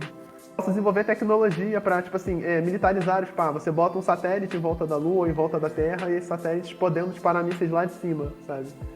Assim, é muito... Havia... O domínio aeroespacial, ele era muito militar. Principalmente no espacial. Recentemente, depois ali dos ônibus espaciais, que civil foi ganhando frente ali. Porque é só militar que pisou na Lua. Ninguém que não era militar pisou na Lua. Exato, então por esse ponto, né, você tá, assim, a gente pode ver que, vamos supor, uma possível volta da Guerra Fria poderia talvez incentivar uma nova corrida espacial, né, mas na minha visão de curto prazo, a corrida provavelmente vai ser por investimento, né, em material bélico, em armamentos, em ampliação dos exércitos, né, do jeito que a situação está, sabe? Ainda que a guerra acabasse agora, ia sair todo mundo desconfiado. A Ucrânia investiria mais dinheiro em forças armadas, os países do leste europeu investiriam mais dinheiro em forças armadas, os países do Eu OTAN... acho que a maioria dos países ali do leste europeu ia pedir uma bomba atômica emprestada para a OTAN. Os países da OTAN iam investir mais, tipo assim, ia haver com certeza todo mundo, e um grupo de países investindo mais material bélico faria com que vários outros também investissem mais em material bélico. Então, eu acho que a curto prazo a gente tem essa consequência aí, né? É o grande barril de pólvora que resultou na Primeira Guerra Mundial. O barril de pólvora, né? Essa questão, a tensão, né? Um lado com medo do outro, né? Se armando cada vez mais para se defender do outro. E todo mundo acaba pagando o pato por isso, né? É muito legal se a gente pudesse gastar muito menos com armas, com mísseis e com bombas, e gastando mais, por exemplo, para tentar erradicar a pobreza, ou para resolver os problemas ambientais, ou para, enfim, lidar com as questões do mundo. Não sei por que é tão difícil os caras só falar assim, não, vamos fazer um tratado de paz aqui de verdade, vamos largar de ser uns cornos que quer jogar míssil uns nos outros. E vamos investir dinheiro na Amazônia, vamos supor que o presidente do Brasil não fosse um maluco, ou vamos investir dinheiro na África, porque lá tem escravo trabalhando em mina de diamante. Cara, não é difícil. Mas eu sinto que a maioria dos países que, tipo, hoje tem uma economia muito forte, que mandam, tipo, na economia mundial, que são, tipo, Estados Unidos, eu sinto que eles ficaram ricos e principalmente tiveram uma influência muito grande, muito por causa de guerras, essas coisas. Então tipo, a economia, a história deles é baseada em guerra. Todos que eles são até hoje foram criados através de guerras. Então, acho que é difícil para eles ter essa noção, porque, sei lá, eu acho que tem muita gente inteligente em muitos países. A Índia, por exemplo, que é um país assim, tipo, que tem, acho que junto com o Brasil, tem um nível de IDH muito baixo, eu pelo menos acho, não me lembro certinho. Tipo, tem muitas pessoas muito inteligentes, tem uns caras muito foda. Alemanha, tem países que a gente nem imagina, que tem pessoas que contribuíram muito pra ciência, mas contribuíram assim, sendo deslocados até países da Europa e países dos Estados Unidos. Eles sabem que eles não têm um diferencial assim que torna eles o americano, o American First, tipo, o América em primeiro lugar. Então, meio que a guerra... Ele ficou rico com a desgraça dos outros, ele emprestou dinheiro. Os países que estavam falidos na Primeira Guerra Mundial e fez a mesma coisa na Segunda. Sim, velho. Com a desgraça dos outros. E mais do que isso, né? Os principais países do mundo, que seriam rivais dos americanos, estavam destruídos na guerra, né? Então, os Estados Unidos não teve combate no território dele na Primeira Guerra. E na segunda, né, quase não teve, né? Enfim, teve Pearl Harbor. Né? Na Primeira Guerra Mundial, os Estados Unidos chegou a 45 do segundo tempo pra fazer um bonito ali. E na Segunda Guerra ele entrou, tipo assim, no começo do segundo tempo. O primeiro tempo ele não jogou. Na Primeira Guerra ele só entrou porque ele ficou com medo de não receber dos credores. Ele falou assim, não, precisa pelo menos ganhar, né? Vamos fazer um bonito aqui. Ainda veio aqui no Brasil pedir apoio humanitário. E a gente foi lá matar golfinho. Ai, mano, ri muito disso aí. Bacana, né? Como será que o assunto desviou pra isso, né? Mas enfim. Mas duas coisas que tem muito a ver, exploração espacial e guerra. Então, vamos voltar para o nosso assunto principal. Vocês acham que a exploração espacial é um exercício inútil? Eu já me perguntei isso muitas vezes. Cara, eu já me perguntei muito por causa da questão da fome. Tipo, você tem vários problemas aqui, mas investe bilhões em exploração espacial, mas eu não sei, eu não tenho esperança muito forte na humanidade, então. Eu também não tenho esperança nenhuma na humanidade, não. Acho que vai tudo se matar algum dia. Eu tenho uma opinião sobre isso. Toda vez que a gente ouve alguma notícia sobre exploração espacial, a gente, as notícias trazem os valores. É caro, é muito caro, né? Você construir telescópios, construir foguetes, desenvolver a tecnologia toda é muito caro. E sempre surge aquele questionamento óbvio. Mas com tanta gente passando fome, por que a gente gasta tantos bilhões para mandar coisas para o espaço, investigar o espaço e não resolve o problema da fome, né? A questão é que, como eu disse no início, né, a exploração espacial ela ajuda a nossa ciência a desenvolver, ela nos dá uma compreensão melhor do que pode acontecer lá fora e também do que pode acontecer aqui na Terra. Né? Então, a gente tem, por exemplo, satélites monitorando o Sol, porque, por exemplo, podem acontecer catástrofes no Sol. Uma tempestade solar, se ela for violenta o suficiente, ela poderia destruir toda a infraestrutura de rede energética da Terra, toda a rede elétrica da Terra. E toda a população da Terra ficaria sem energia elétrica de uma tacada só. Né? Mas a gente tem estruturas que estão ali vigiando o Sol, de olho em qualquer sinal que aconteça. E se o Sol emitir algum sinal de que vai lançar uma tempestade violenta dessa magnitude, a gente pode desligar as redes, né, para preservá-las, né, e ligá-las depois que a tempestade passar. Então, isso já salvaria bilhões de pessoas, né? Porque se toda a rede elétrica queimasse de uma vez, a humanidade não ia conseguir produzir material para repor a rede elétrica queimada. Você não ia ter fábrica, não ia ter nada. E você não conseguiria sustentar a vida de bilhões de pessoas num planeta sem energia elétrica. Né? Então, é fundamental para a nossa sobrevivência como espécie monitorar possíveis asteroides que possam vir de encontro à Terra, ou outras ameaças que vêm do espaço, e acredite, são muitas. E ao mesmo tempo aumenta nosso conhecimento, a nossa ciência, a nossa compreensão, enfim. A gente também pode precisar a qualquer momento de um plano B, se a gente detectar que vai acontecer alguma catástrofe com a Terra irreversível, né? E pode acontecer, o espaço está aí, enfim, os dinossauros, por exemplo, foram exterminados, acredita-se, por conta de um impacto de meteoro, né? Então é importante para nós como espécie. Fala. A parte do negócio solar, eu fiquei tentado falar porque, tipo, acho que a gente se destruiria, na moral. Pelo que eu tô vendo o que a pandemia já causou do pessoal, tipo, o pessoal falando que não vacina não sei lá o que, falando um monte de merda, eu acho, sinceramente, se acontecesse uma explosão solar e destruísse tudo, acho que poucas pessoas sobreviveriam. Acho que seria um caos gigante. Primeiro porque você não ia ter luz, não ia ter internet, você não ia ter fábricas podendo produzir coisas que precisamos, a gente não ia conseguir manter a produção de alimentos como a gente tem hoje. Sabe? Ia ser um colapso total, bilhões de pessoas iam morrer se a gente perdesse toda a infraestrutura de energia elétrica por causa de uma mega tempestade solar. Sim, e a outra coisa da segunda parte que você falou, tem um filme, Não Olhe Para Cima, que eu acho que eu indico, tipo, é muito estranho que quando acontece uma catástrofe, alguma coisa assim, o pessoal falando pra não, isso não existe, sei lá o que. Isso fala muito sobre a pandemia e como a gente reagiria. De jeito engraçado. Assim, Tem um... Não é bom, isso não é bom. Engraçado. Assim, a tecnologia que a gente desenvolve na exploração espacial, ela pode ser aplicada em diversas outras áreas, né? Eu já comentei que a exploração espacial começou com o objetivo militar. Então, o que a gente constrói de propulsão para a gente tirar um foguete da Terra e jogar no espaço, a gente pode usar em míssil. Você vai dizer, isso não é legal. Tá, eu concordo com você que jogar míssil no coleguinha não é legal, mas pode ser usada para isso.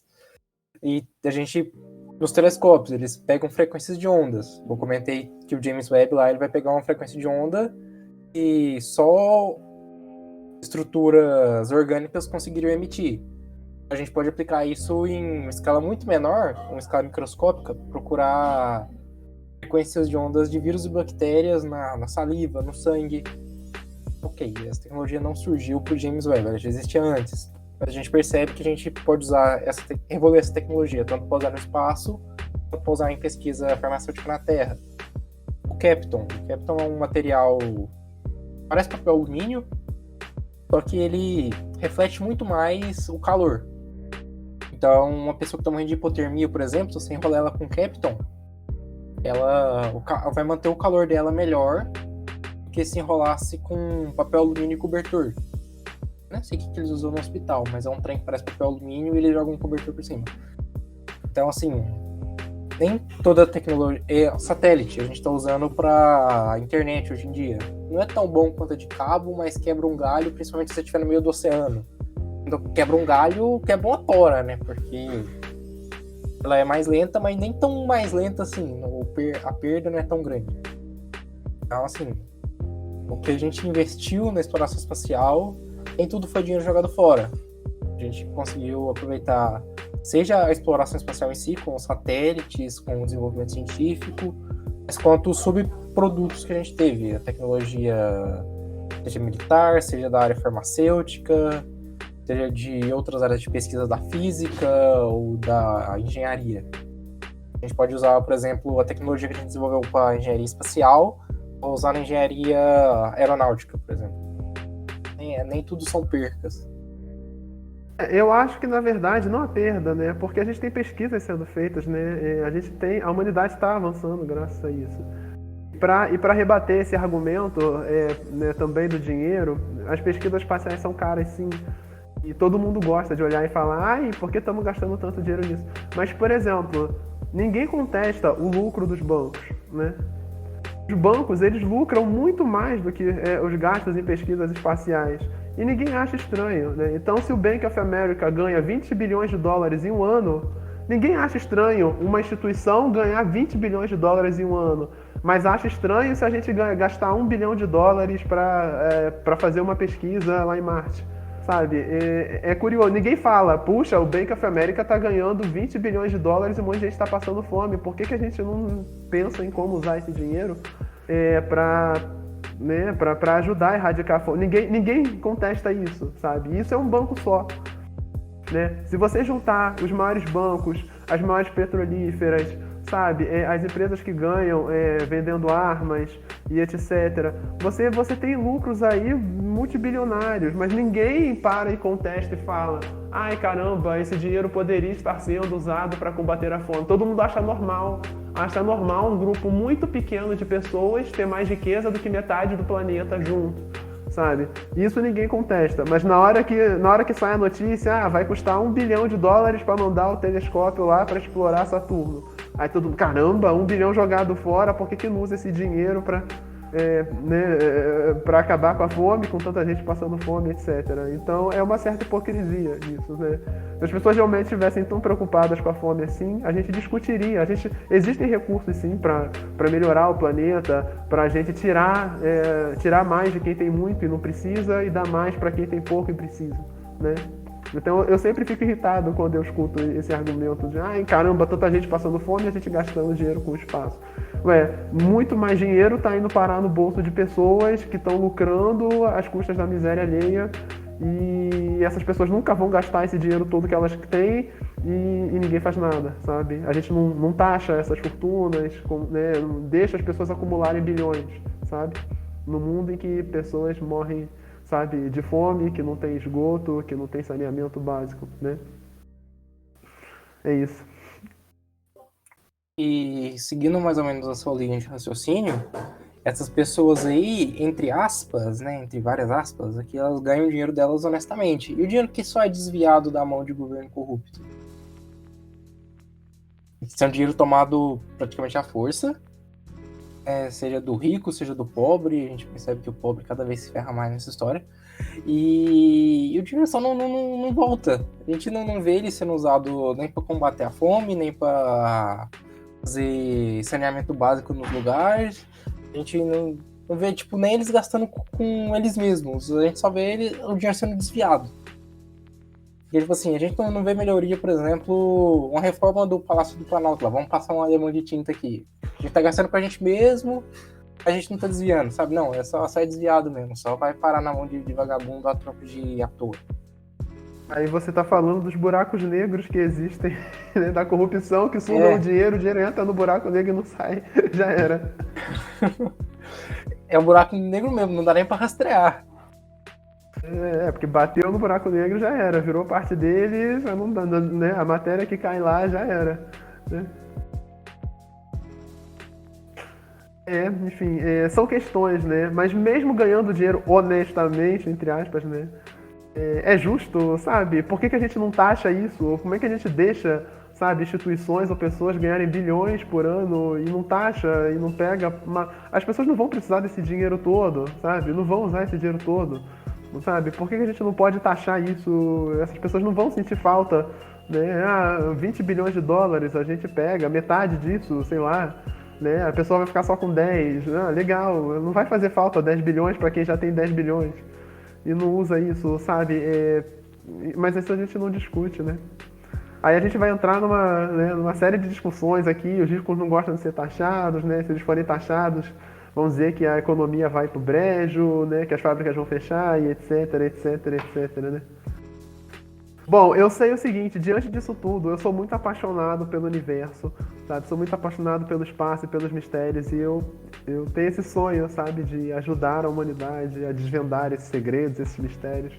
Eu acho que eu gostaria de fazer um curso de astronomia, né? Uma faculdade mesmo de astronomia. É difícil, né? Não tem muitas instituições que tem aqui no Brasil e mesmo conseguir um emprego na área pode não ser tão simples.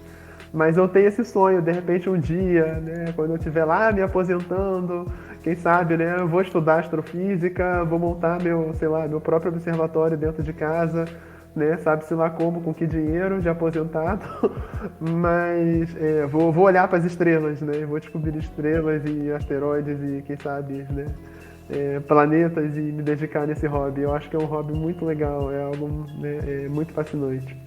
Wendel, eu tenho uma notícia, não sei se é boa, não sei se é ruim, não sei se você decide. Mas se você entrar lá no site do telescópio Hubble, tem uma parte lá que ela vai te desviar para um outro site, que é de uma empresa que fica analisando, não bem uma empresa, acho que é um órgão, fica analisando dados dos telescópios. A gente tem quantos telescópios funcionando?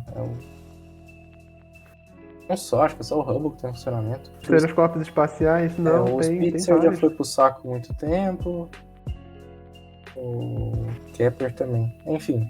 Mas eles ficam analisando os dados lá. E se você tiver doutorado na área de ciências da computação e 8 anos de experiência, pode se candidatar à vaga.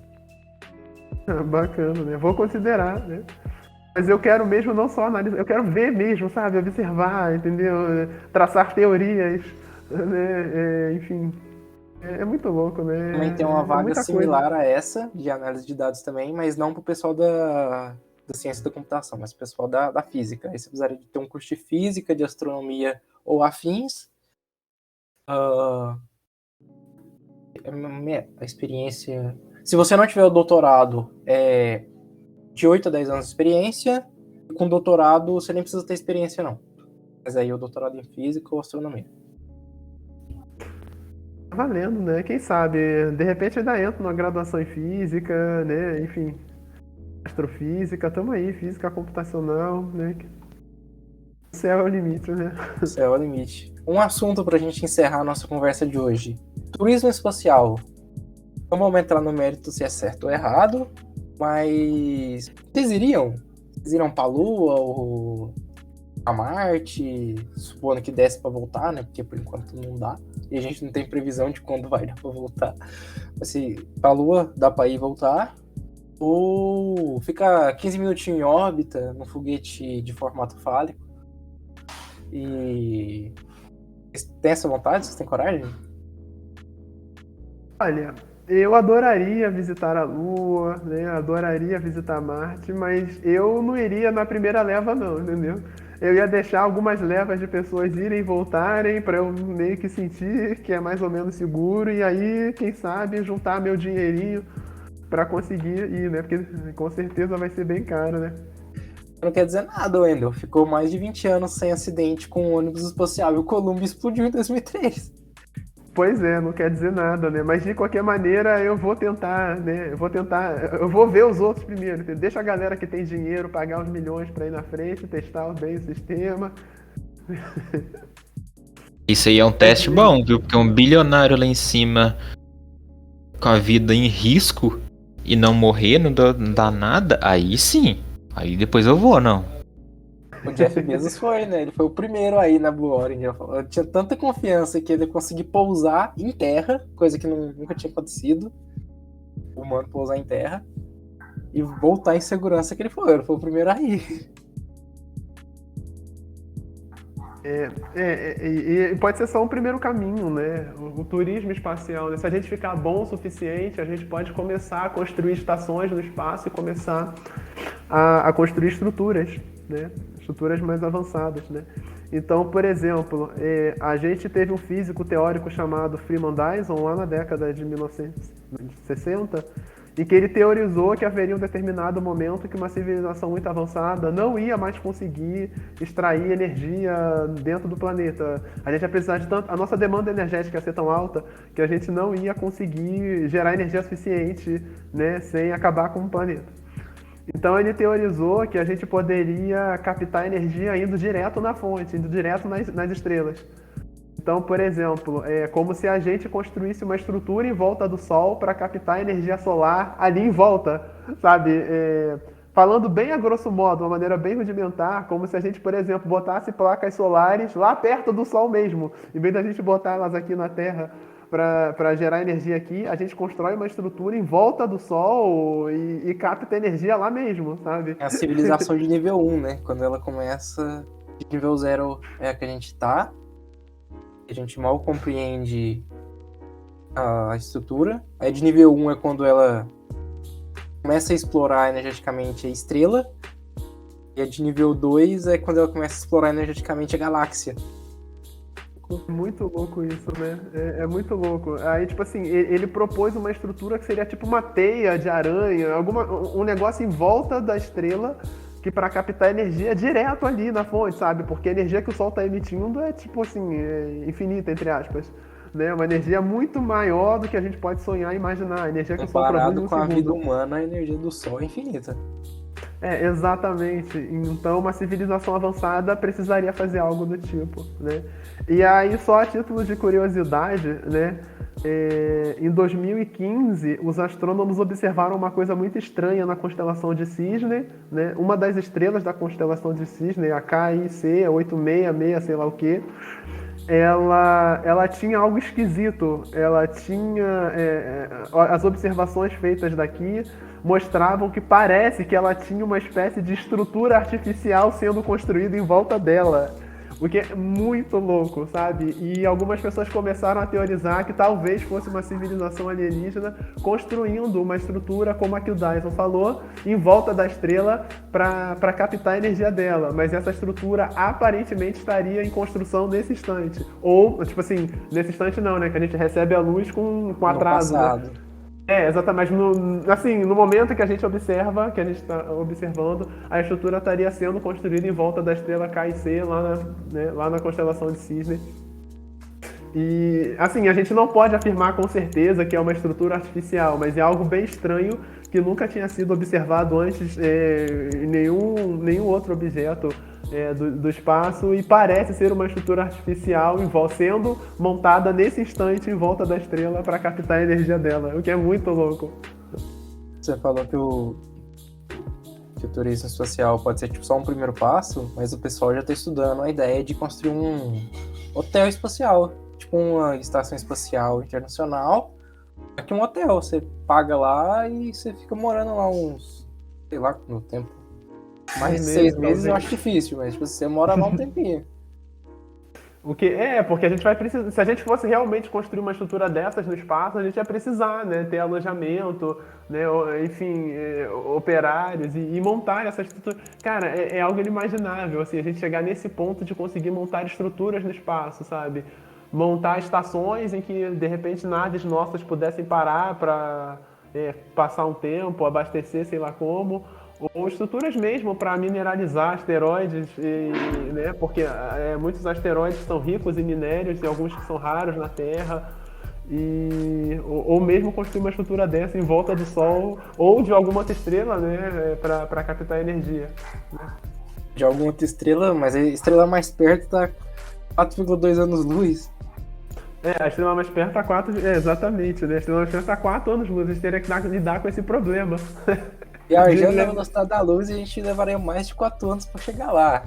Sendo que para chegar a 10% da velocidade da luz, já, tipo assim, a gente provavelmente já ia desintegrar, entendeu? Já ia ser bem difícil. Isso, certeza. Isso para chegar a 10% da velocidade da luz, né? Então, ia ser complicado, né? Mas, enfim, o céu é o limite, né? E é mecanicamente impossível chegar na velocidade da luz também, né? Porque... Exatamente. Seria a mesma coisa que dividir por zero, né? A energia necessária seria infinita. Mas é muito louco, então a gente pensa, pô, é impossível chegar então na estrela lá, porque ela tá a 100 anos-luz daqui, se a gente viajasse na velocidade da luz, a gente ia morrer no meio do caminho. Mas o louco disso tudo, né, é que pela teoria da relatividade, viajando na velocidade da luz, o tempo ia passar mais devagar dentro da nave. Então você conseguiria entrar numa nave, se ela conseguisse resolver o problema de chegar na velocidade da luz, você chegaria jovem lá na estrela ainda, porque ela viajaria 100 anos na velocidade da luz. Pra quem tá dentro da nave ia levar bem menos de 4 anos. O tempo passaria bem mais devagar e você ainda chegaria jovem. Mas a equipe que ficou na Terra monitorando a missão morreria e outra equipe substituiria e outra... Interestelar. Ia ser um negócio bem louco, cara. É surreal, né? É difícil até pensar em se comunicar, né? Porque se a equipe está viajando na velocidade da luz, para eles o tempo passa mais devagar. Quando eles fossem tentar se comunicar por rádio, sei lá, a gente ia ouvir a voz deles bem lenta. Por causa da diferença de velocidade, sabe? É muito louco isso. Muito estranho. É muito estranho, né? Enfim, isso aí é assunto para dias de conversa. É um assunto que deixa lá pro pessoal da física mesmo mexer. Eu queria falar um negócio só que, tipo, sobre a viagem espacial, eu acho que ela é assim preciso, muito porque aquela ditado de não colocar a cesta os ovos todos na mesma cesta, né? Se acontecer algum problema com a Terra, é muito fácil da gente morrer aqui. Tem aquele grande filtro, né, que impede uma civilização de poder avançar tanto de viajar para outros lugares, e pode ser que acontece isso porque a maioria das vidas que existem em outros planetas ficam no mesmo planeta por muito tempo. Aí acontece um asteroide, alguma coisa, e mata a vida que está lá naquele planeta, ou reseta ela, porque se hoje acontecer alguma coisa, mesmo que não todos morram, alguns sobrevivem, a gente não vai conseguir ir para frente, a gente vai regredir um pouquinho no tempo. Eu falo na questão de meio que na inteligência, assim. A gente ia ter que reaprender até algumas coisas. Então, por causa do nosso sistema que a gente vive. Então, acredito que é preciso, assim, viagem espacial, a gente ir para outros planetas. Eu acho que é uma coisa inevitável. O Michael me fez lembrar de Doctor Who. Em Doctor Who, o viajante do tempo, né? O doutor, ele viaja tanto pro passado quanto pro futuro. Nas viagens, tipo, mais futurísticas dele lá, ele vai, tipo, pro extremo, já pro fim do mundo não, pro fim dos tempos, que ele já foi pelo menos 2 vezes, ou para qualquer ponto intermediário, sempre tem humano, não necessariamente puro, né, porque lá, aparentemente, dá pra ter cruzamento entre humanos e algumas espécies de alienígenas, e sempre tem a porcaria do humano lá, ou porque ele fez uma sonda para viajar na Terra quando toda a humanidade ia ser extinta, eles montam nas costas de um bicho, assim, na cidadela. Ou porque os seres humanos foram conquistando outros planetas, ou porque o ser humano montou bases ao redor da Terra. Assim, lá eles mostram uma infinidade de coisas que aconteceram com a Terra. O ser humano conseguiu sobreviver de algum jeito que ele arrumou lá, a ponto de chegar no final do universo mesmo, quando as estrelas começam a se apagar, ele chegar no final do universo e ainda ter o porcaria do ser humano vivo. É uma praga. É uma praga. É engraçado isso, né? Que me lembrou uma parada nada a ver, né? Que, tipo assim, o pessoal que viaja pra fora diz que qualquer lugar do mundo que você vai visitar sempre tem um brasileiro, né? Como se fosse uma praga, né? Em qualquer lugar que você chegar sempre vai ter um brasileiro lá. De repente a humanidade consegue, né? Em qualquer lugar que você chegar vai ter um humano. Se a humanidade não conseguiu, o brasileiro consegue. Pode crer. Pensa, tipo assim, a humanidade foi quase toda extinta. Aí tem tipo assim umas, sei lá, 5.000 cabeças vivas ainda, morando em alguma lua, em algum lugar. Vai fazer lá o censo e tem uns 10 brasileiros perdidos lá no meio. Sempre vai ter, cara. Isso tipo assim, qualquer lugar do mundo que você for, tu vai, tipo assim, pode ser o lugar mais distante, qualquer cidade que você chegar, vai ter um brasileiro lá, fato. A maioria vai ser brasileiro, Lucas, no fim dos tempos. Né? Que não desiste nunca, né? O brasileiro tem que ser estudado pela NASA, velho. Se para quando ver que o trem vai ferrar mesmo, que a água bater na bunda, aí o brasileiro vai revolucionar a tecnologia de viagem espacial só pra fugir do problema. A gente é que vai dar a solução nas coisas, né? Vai impedir o sol de morrer, né? Vai impedir o sol de expandir. Vai dar jeitinho, né? Vai dar um jeitinho brasileiro lá no sol pra ele não morrer, pra ele não expandir. Vai chegar Vamos no subornar. sol, eu tenho quentinho aqui, ó. Você deixa de Vamos expandir. arrumar outra estrela, né? Vamos subornar outra estrela pra ela vir aqui capturar os planetas, né, do nosso sistema solar e beleza. Eu acho que nesse clima de piada, clima de alegria, depois dos momentos de baixa que a gente teve hoje, a gente encerra esse podcast. Foi muito bom ter vocês aqui conosco. Muito obrigado pela presença, Eric. Muito obrigado pela presença, Michael. Muito obrigado, Endel, por todo o tempo que a gente esteve junto. Infelizmente, presencialmente foi muito pouco. Eu espero poder ver pessoalmente novamente. E eu só tenho a agradecer ao senhor por respeito, que eu sei que você não gosta, mas eu só tenho a agradecer aos momentos que a gente compartilhou, seja nas reuniões do PET, seja em algum outro projeto. E é isso aí. E provavelmente você vai estar na minha banca de TCC, supondo que eu esteja vivo e você também. Obrigado, Lucas. A gente se encontra aí nas esquinas, né, do mundo e fora do mundo também, né? Quem sabe. Exato. Muito obrigado por tudo. Foi um prazer estar aqui com vocês.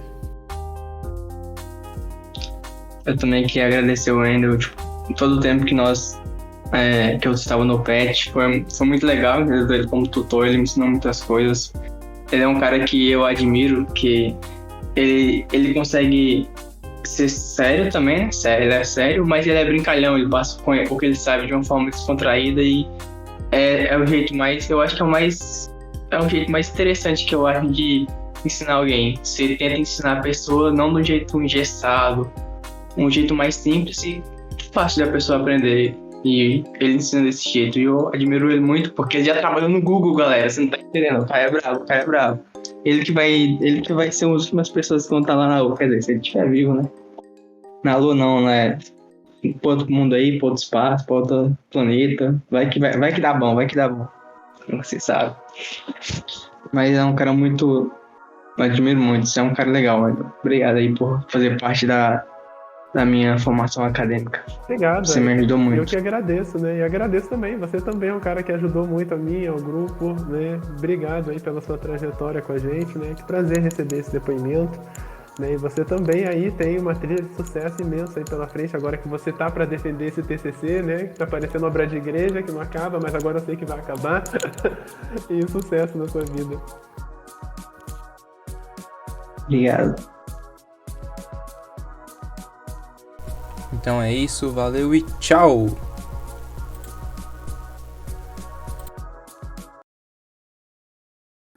Ô, Wendel, é nesse podcast que você vai ensinar a gente a dançar samba? É verdade, hein? É verdade. Tem que ter essa aula aí, hein? Mas- Quando eu cheguei, eu não sei se já contei muitas vezes essa história, mas quando eu cheguei na aula, a primeira coisa que eu vi era o Wendel ensinando o povo a dançar. Não é possível. É um brincalhão. É um engraçadinho. Engoli um palhacinho. Eu lembro O cara é vagamente, bom, o eu cara não é lembro bom. disso direito não, entendeu? Mas eu lembro que um dia eu acho que eu sonhei com algo parecido com isso, então de repente pode ter sido verdade. Quando você entrou no pet, eu tava te conhecendo. Aí você, Eric, bora, vamos dançar. Eu, o quê? Eu, do nada? Não sei dançar não, mano. Deixa eu cair no chão. Quem sabe lá no Diretamente dia do 2. Rio de Janeiro para o mundo, Wendel Melo. É isso. É, próximo semestre é presencial, entendeu? Próximo semestre vocês podem me ver lá no campus dançando, né? Não vou estar dando aula, vou estar lá dançando.